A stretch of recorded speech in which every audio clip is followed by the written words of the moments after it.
Hello കൂട്ടുകാരെ, sky ബേബിന്റെ പുതിയൊരു വീഡിയോയിലേക്ക് എല്ലാവർക്കും സ്വാഗതം.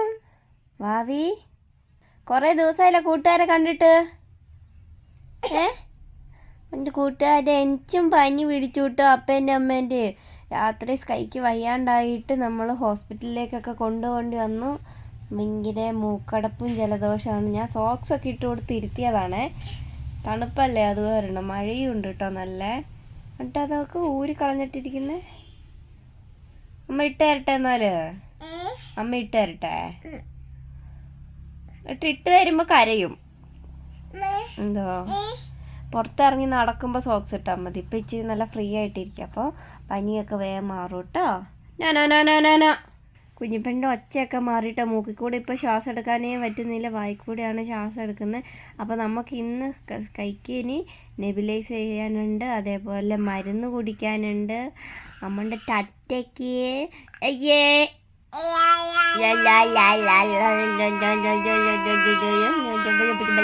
ഇപ്പോഴാണ് കേട്ടോ ഒന്ന് മിണ്ടണത്. കുഞ്ഞിപ്പെണ്ണ് എന്തൊരു കരച്ചില്ലായിരുന്നു എന്നറിയോ. ഈ സോക്സ് കാലിൽ ഇട്ടിട്ടില്ല കേട്ടോ, അതാണ് ഞാൻ ഓൾറെഡി കളിക്കാനൊക്കെ കൊടുത്തത്. കുഞ്ഞിപ്പെണ്ണേ, ഞാൻ ഇപ്പം കാലിൽ ഇട്ടപ്പോഴത്തേക്ക് അവൾ അതങ്ങ് വലിച്ചൂരി. ഇപ്പോൾ ഊരാൻ അറിയുന്ന കാരണം അമ്മേൻ്റെ വിക്രേഷ് ഒന്നും അമ്മേൻ്റെ പൊന്നിൻ്റെ അടുത്ത് നടക്കൂല അല്ലേ. പൊന്ന് തന്നെ ശോഷിട്ടോ, പൊന്ന് തന്നെ ശോഷിട്ടോ.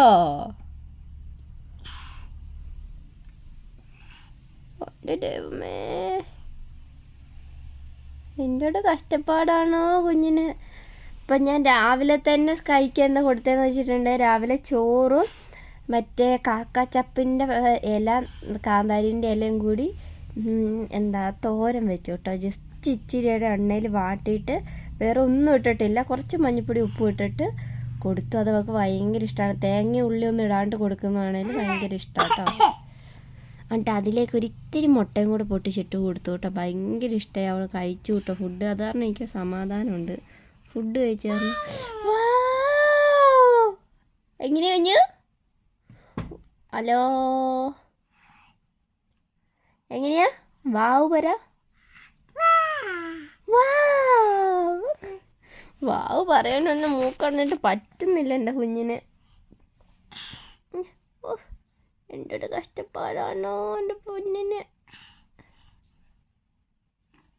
അവൾക്ക് തന്നെ സോക്സ് ഇടാനുള്ള പരിപാടി കേട്ടോ. കുറേ നേരമായി കാലിനിട്ട് 2 അടിയും കൊടുക്കും ഇടാൻ പറ്റാത്തപ്പോൾ. അപ്പോൾ കൂട്ടുകാരെ, എനിക്ക് കുറഞ്ഞിട്ടില്ല കേട്ടോ. എനിക്ക് ഭയങ്കര സോക്സ് ഇട്, കാലിൽ സോക്സ് ഇട്. എനിക്ക് ഭയങ്കര മേലുവേദനയാണ്, എല്ലാ ജോയിൻറ്റിനും ഭയങ്കര പെയിനാണ്. അതേപോലെ തലവേദന സഹിക്കാൻ പറ്റുന്നില്ല, എണീച്ച് അടക്കാൻ പറ്റുന്നില്ലാത്ത ബുദ്ധിമുട്ടാണ് കേട്ടോ. പെട്ടെന്നൊരു ജലദോഷം വന്നതാണ്, പിന്നെ ഇപ്പം ഇങ്ങനെയായി. ഇനിന്തോ സാമ്പയ്ക്ക് എന്നാലും ഒത്തിരി കുറവുണ്ട്. കഫത്തിൻ്റെ ബുദ്ധിമുട്ട് മാത്രം സാമ്പയ്ക്കുള്ളൂ. മേലുവേദന കുറവുണ്ട്. എനിക്ക് ആൻറ്റിബയോട്ടിക് ഉണ്ട് കൈക്ക്. ഇപ്പോൾ ആൻറ്റിബയോട്ടിക് സ്റ്റാർട്ട് ചെയ്തിട്ടില്ല. പാരസെറ്റമോളും സിട്രസിനും കൊടുത്താൽ മതി എന്ന് പറഞ്ഞിട്ടുള്ളത്. പിന്നെ ആവി പിടിപ്പിക്കണം അല്ലുമ്മ. അപ്പം ഞാൻ ഫുഡൊക്കെ കൊടുത്തിട്ട് മരുന്ന് കുടിക്കുകയാണെങ്കിൽ വേഗം ഇച്ചിരിയും കൂടി ഒരു ക്ഷീണം ഉണ്ടാവില്ലല്ലോ. പാരസെറ്റമോളൊക്കെ കഴിച്ചാൽ അവൾക്കൊരു മയക്കം പോലെ എനിക്ക് എന്തൊരു ഫീൽ ചെയ്യുന്നു.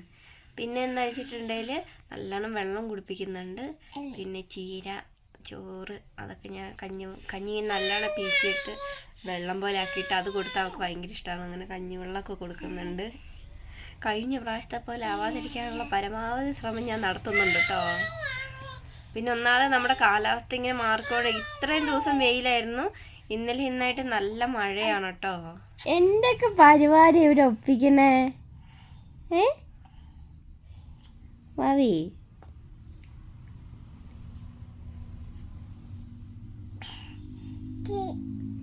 എൻ്റെ ദൈവമേ, എൻ്റെ കുട്ടിക്ക് മൂക്കടഞ്ഞിട്ടാണ് എനിക്കത് വിഷമം. പോയോ? ഇന്നലെ എത്ര വട്ടം ഛർദ്ദിച്ചു എന്നറിയോ കുഞ്ഞിപ്പെണ്ണിന്. ഇന്നലെയാണ് കേട്ടോ കൂടിയത്. ലൈറ്റ് ഒന്ന് ഇറങ്ങ. ഹലോ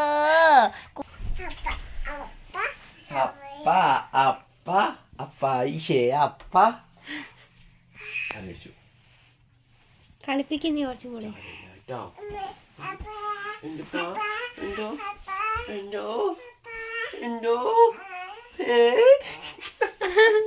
കൂട്ടുകാരെ, ഇന്നലെ രാത്രിയാണ് കേട്ടോ കുഞ്ഞിപ്പെണ്ണ് പെട്ടെന്ന് കൂടിയത്. രാത്രി 12 മണി വരെയൊക്കെ കുഴപ്പമില്ലായിരുന്നു, ഉറങ്ങാൻ പറ്റുന്നുണ്ടായിരുന്നില്ല. പക്ഷേ കുഞ്ഞിന് അത് കഴിഞ്ഞ് കുറച്ച് കഴിഞ്ഞപ്പോഴത്തേക്കും കരച്ചിലെന്ന് പറഞ്ഞാൽ ഭയങ്കര കരച്ചിൽ. പിന്നെ ഞങ്ങൾ രണ്ടുപേർക്കും ഭയങ്കര പേടിയായി. അപ്പോൾ ഇതുവരെ അങ്ങനെ രാത്രി കരഞ്ഞിട്ടില്ല കേട്ടോ സ്കൈ. അപ്പം ഞങ്ങൾ രാത്രി തന്നെ ഹോസ്പിറ്റലിൽ കൊണ്ടുപോയി. വേഗം ഹോസ്പിറ്റലിൽ കൊണ്ടുപോയപ്പോൾ അവർ ഡോക്ടർ വേഗം മരുന്നൊക്കെ തന്നു വിട്ട്. അയ്യോ അമ്മൻ്റെ പൊന്നെൻ്റെടി ഇതല്ലേ. എന്നിട്ട് വന്ന് മരുന്ന് കൊടുത്തു കഴിഞ്ഞൊരു 10-15 മിനിറ്റ് കഴിഞ്ഞപ്പോഴത്തേക്കും ഫുള്ള് ഛർദ്ദിച്ചു കേട്ടോ.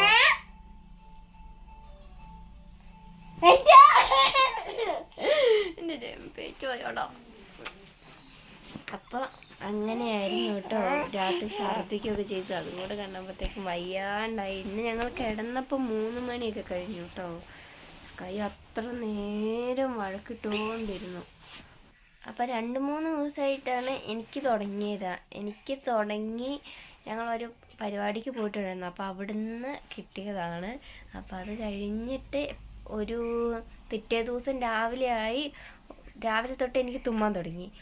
തുമ്മി ഒരു 2 മണിക്കൂർ കഴിഞ്ഞാൽ സാമ്പവിക തൊണ്ടയിൽ ഒരു പിടുത്തം പോലെ വരാൻ തുടങ്ങി. പിന്നെ ഇച്ചയും തുമ്മാൻ തുടങ്ങി. ഞാൻ ഇച്ചയും പൊരിഞ്ഞ് തുമ്മല. അപ്പം ഞങ്ങൾ തുമ്മൽ ഫ്രണ്ട്സായി. അത് കഴിഞ്ഞപ്പോഴത്തേക്ക് എനിക്ക് പനിക്കാൻ തുടങ്ങി. അപ്പം ഞാൻ ഇച്ചനോട് ഇങ്ങനെ പറയുന്നുണ്ട്, എന്തായാലും എനിക്ക് പനിക്കുമെന്ന് ഉറപ്പാണ്. കാരണം നമുക്ക് വരുന്നതിന് മുന്നേ ഇങ്ങനെ തൊണ്ടയിൽ ഒരുമാതിരി ഇറിറ്റേഷൻ ഉണ്ടാവില്ലേ, അത് വന്നിട്ടുണ്ട്. എനിക്ക് അത് കഴിഞ്ഞാൽ പനിക്കുമെന്ന് ഉറപ്പാട്ടോ. ഇവിടെ എത്തും വരെ തുമ്മി എന്ന് പറഞ്ഞിട്ടുണ്ട്. സഹിക്കാൻ കുഞ്ഞേ. എന്നിട്ട് രാവിലെ ഹോസ്പിറ്റലിലേക്ക് പോയി. അവിടെ ചെന്ന് മരുന്നൊക്കെ കഴിച്ച് വേഗം കഴിക്കുക. അപ്പോഴാണ് ഞാനൊന്ന് നേരെ നിന്നത്. ഇതുകൊണ്ടാണ് കൂട്ടുകാരെ 2-3 ദിവസമായിട്ട് വീഡിയോ ഇല്ലാത്തത് കേട്ടോ. അത് പെട്ടെന്ന് വന്നു 2 മണിക്കൂറും കൊണ്ട് വന്ന പനിയും ജലദോഷമാണ് കേട്ടോ. എൻ്റെ പിന്നെ പെട്ടെന്ന് വയ്യാണ്ടായി. സാമ്പത്തികം തീരെ വയ്യാണ്ടായി. പിന്നെ വർത്താനം പറയാനാണ് നമുക്ക് ഭയങ്കര ബുദ്ധിമുട്ടായിരിക്കും കഫമൊക്കെ ഉണ്ടാകുമ്പോൾ.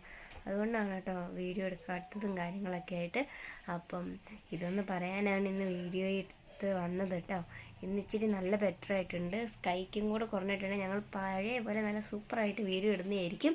അപ്പോൾ എല്ലാവരും മറക്കാണ്ട് കാണണം, സബ്സ്ക്രൈബ് ചെയ്യണം, ലൈക്ക് ചെയ്യണം, ഷെയർ ചെയ്യണം, കമൻറ്റ് ചെയ്യണം. നിങ്ങൾക്ക് നമ്മളോടുള്ള എന്തെങ്കിലും കാര്യങ്ങൾ പറയണം കേട്ടോ കൂട്ടുകാരെ.